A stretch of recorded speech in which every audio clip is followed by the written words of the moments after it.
Once again, we're facing another episode of Dan Harmon and Justin Roiland's Rick and Morty that's left us with this familiar feeling that we still don't know what the episode's about. Our first preview for Season 6, Episode 5, Final Decimation Tenton hinted that Rick and Jerry were on a mission against a Fortune 500 company that required a Sailor Moon outfit transformation on Jerry's part. But before we get started, spoilers ahead. There's more to fortune cookies than meets the eye in an entertaining but throwaway story with lots of fun, exploring the concept of luck. Final Decimation is also the latest Rick and Morty episode to examine the possibility of Smith family incest as a plotline. However, if you're still with the show halfway through Season 6, chances are you don't see that as a problem. A dinner at Panda Express takes the customary turn for the weird when the family tuck into their everyday cookies, while Beth and Morty receive bland platitudes.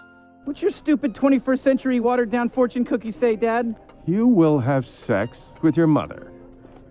While most people would dismiss the fortune as a harmless joke, Jerry takes it to heart, purposefully throwing up the cookie, taping up his groin, and refusing to answer calls from his mom to ensure it doesn't come to pass. His paranoia isn't helped by the fact that Summer and Morty see his insecurities as an opportunity to play a succession of pranks, pasting their grand's face onto erotic photos, or trapping their dad in a closet with a freaky mom doll. Jerry even gets to the point of dressing in Morty's clothes because Morty's mom, being his wife, would stop the fortune from being problematic. In any other show, that logic would seem weird. Jerry finds unlikely support from a man who regards him as the single dumbest human I've ever met. After an experiment involving boxes and holes that requires Jerry to go to places no human should ever go, Rick deduces that the best place to start is the Panda Express that dished out the offending fortune. Rick goes full Inspector Gadget in an epic fight sequence beautifully choreographed. However, it turns out that the bust is a bust, that the Panda Express staff only brought out the big guns because they thought Rick was a DEA agent trying to shut down their citywide meth ring. Rick and Jerry's one lead is a Fortune 500 delivery truck that takes them back to the sprawling, secret underground factory cornered by the fortune cookie market. It turns out the company is cornering the market on fate, that if you invest enough money in the business, you can control your destiny. At the heart of Fortune 500 is a creature that usually eats chaos, but has developed a digestive disorder, causing it to strip randomness from space-time.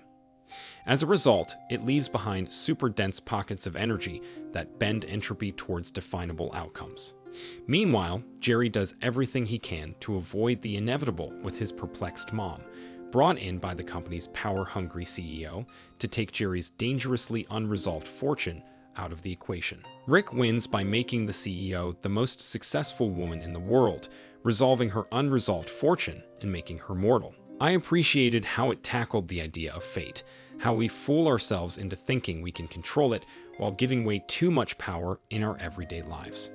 As for how it impacted the series canon, this was a significant step in a positive direction for Rick and Jerry, something we've seen more of since last season. Rick and Jerry's evolving dynamic is another example of how the Adult Swim series allows their characters to have depth and layers, making them relatable even if not always likable.